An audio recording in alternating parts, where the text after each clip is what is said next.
شهر رمضان الذي أنزل فيه القرآن هدى للناس وبينات من الهدى والفرقان. الحمد لله رب العالمين والصلاة والسلام على رسوله الكريم أما بعد.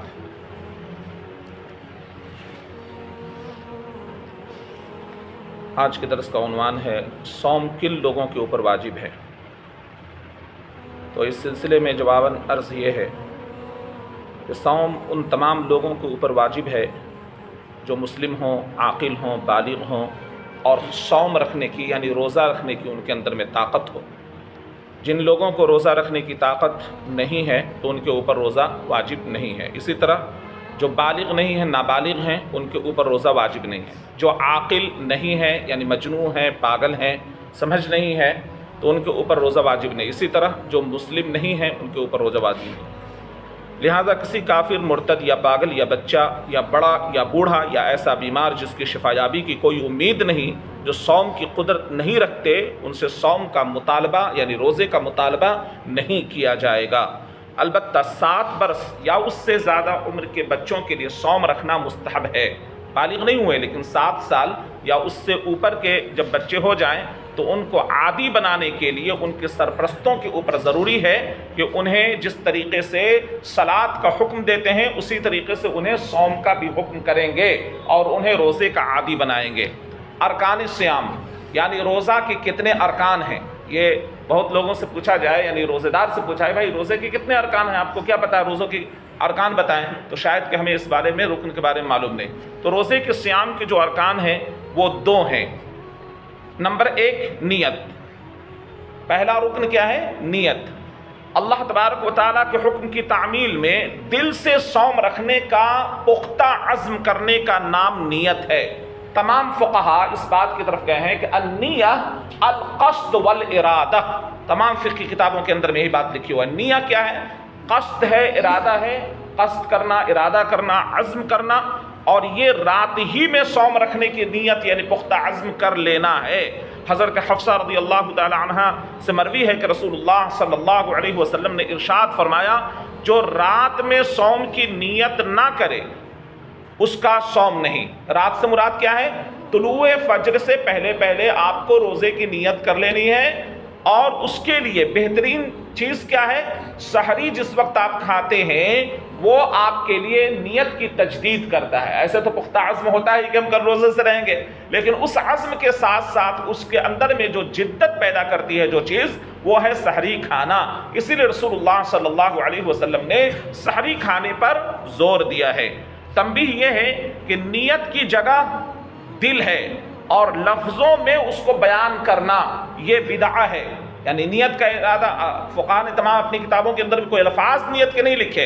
امام ابو حنیفہ، امام شافعی، امام مالک، امام احمد بن حنبل یا جو ائمہ دین یعنی اصولیین کی کتابوں کے اندر نیت کے کوئی الفاظ نہیں. جو ہم سے بہتر تھے صحابہ رضی اللہ عنہم، ان کے بعد تابعین، تبع تابعین، کسی سے بھی کوئی نیت کے الفاظ مروی کسی کتاب کے اندر میں نہیں ہے. یعنی ضعیف کا مسئلہ تو الگ ہے ہی نہیں. بعد میں لوگوں نے بصوم غد نویت من شہر رمضان بنایا جس کو اگر پڑھا جائے تو شاید کہ روزہ نہ ہونے کا خدشہ ہے کہ نیکسٹ ڈے کے روزے کی میں نیت کرتا ہوں. یہ من گڑھت ہے، یہ لوگوں کے بنائے ہوئے ہیں، مولویوں کے اپنے بنائے ہوئے الفاظ ہیں. یہ ائمہ دین کے نہیں ہیں یا فقہا صحابہ کے نہیں ہیں، رسول اللہ صلی اللہ علیہ وسلم کے الفاظ نہیں ہیں. صرف اتنا احساس کرنا کافی ہے کہ کل میں صوم رکھوں گا، بلکہ سحری کھا لینا بھی نیت سمجھا جائے گا. سحری کھا لینا بھی نیت سمجھا جائے گا. صوم توڑنے والی چیزوں سے رک جانا ہے اجتناب. الاجتناب یہ روزے کا دوسرا رکن ہے. اجتناب کن چیزوں سے؟ جن چیزوں سے روزہ ٹوٹ جاتا ہے، فاسد ہو جاتا ہے، ان تمام چیزوں سے بچنا. جو موٹی موٹی بات ہمیں معلوم ہے کہ صبح صادق سے لے کر غروب آفتاب تک کھانے پینے اور جماع سے پرہیز کرنے کا نام روزہ ہے.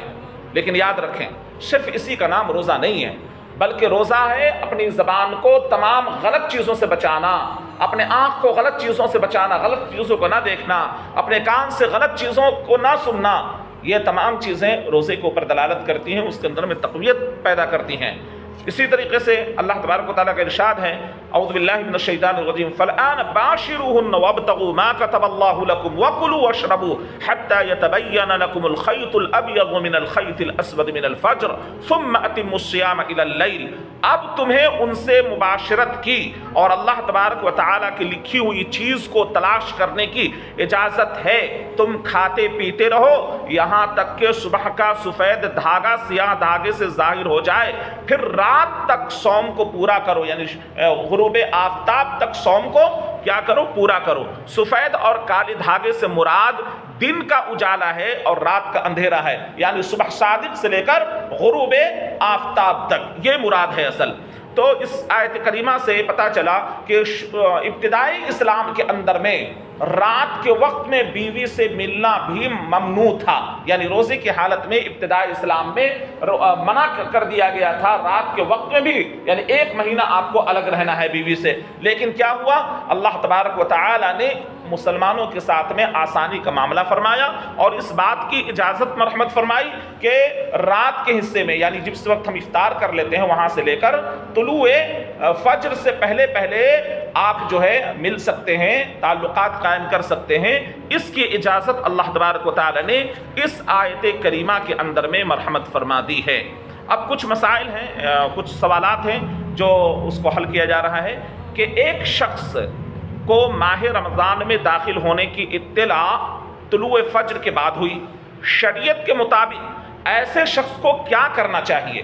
ایک شخص رمضان کی اطلاع بعد میں ملی کہ چاند طلوع ہو گیا تھا، لیکن وہ طلوع فجر کے بعد اس کو اطلاع ملی، اب تو سحری کیا کرے گا؟ سحری کھائے گا، کیا کرے گا؟ تو اس کے لیے حکم یہ ہے کہ ایسا آدمی بقیہ تمام دن امساک میں گزارے گا، یعنی رکا رہے گا کھانے پینے، جیسے روزدار رکے ہوئے ہیں وہ اپنے اوپر کھانے پینے تمام چیزوں سے وہ رکا رہے گا اور اس دن کی قضا اس کے اوپر لازم آئے گی۔ امساک کرے گا یعنی کھانے پینے جس طریقے سے روزدار رکے ہوئے ہیں اسی طریقے سے وہ رکا رہے گا اور اس دن کی قضا اس کو کرنی پڑے گی۔ ایک سوال۔ دوسرا سوال یہ ہے کہ ایک شخص نے طلوع فجر یا غروب آفتاب میں شک ہونے کی بنا پر کھا پی لیا تو اس کے صوم کا کیا حکم ہے؟ طلوع فجر یا غروب آفتاب میں شک کی بنیاد پر وہ کھا لیا، یعنی اس کو پتہ نہیں ہو سکا کہ طلوع فجر ہو چکا ہے اور وہ رات کا اندھیرا ہی سمجھ کر اس نے کچھ کھا پی لیا، تو ایسے شخص کے لیے کیا مسئلہ ہے؟ جس شخص نے طلوع فجر سے متعلق شک میں مبتلا ہو کر کھا پی لیا ہو اور کوئی چیز اس کے اوپر دلالت کرنے والی نہیں ہے، تو اگر علم نہیں ہوا تو اس کے اوپر کوئی حرج نہیں ہے، اس کا صوم درست ہو جائے گا علم نہ ہونے کی بنیاد پر۔ البتہ اگر یہ بات واضح طور پر معلوم ہو جائے کہ اس نے جو سحری کیا تھا وہ طلوع فجر کے بعد ہی کھایا پیا تھا، یقین ہو جائے، شک نہیں، اب وہ شک یقین میں تبدیل ہو گیا تو اس کا صوم وہ جو ہے باطل ہو جائے گا اور اس کی قضا اس کے اوپر لازم آئے گی۔ رہا وہ شخص جس نے غروب آفتاب میں شک کی بنا پر کھا پی لیا تو اس نے غلطی کی اور اسے قضا کرنا ہوگا، کیونکہ جب تک غروب ہونے کا ظن غالب یا یقین کامل نہ ہو افطار کرنا اس کے لیے درست نہیں ہے۔ البتہ ایسے شخص کا کیا ہے، روزہ شک کی بنیاد پر بھی اگر اس نے اس معاملے میں کیا ہے غروب کے تعلق سے تو اس کی قضا دینا پڑے گا، یعنی وہ کھا پی لیا بعد میں کہ یہ تو ابھی یوں، تو اس دن کا وہ قضا دے گا، اس دن کا قضا کرنا اس کے اوپر واجب ہو جائے گا۔ یہ دوسرا مسئلہ تھا۔ تیسرا مسئلہ یہ ہے کہ فضا میں بدلی تھی اور مؤذن نے اذان دے دی اور لوگوں نے افطار کر لیا۔ فضا میں بدلی تھی اور مؤذن نے کیا کر دیا؟ اذان دے دیا اور لوگوں نے افطار کر لیا، پھر بعد میں معلوم ہوا کہ سورج ابھی غروب نہیں ہوا تھا، تو ایسی صورت میں اس کا کیا حکم ہے؟ تو ایسے صورت میں تمام لوگوں کے اوپر اس کی قضا واجب ہو جائے گی۔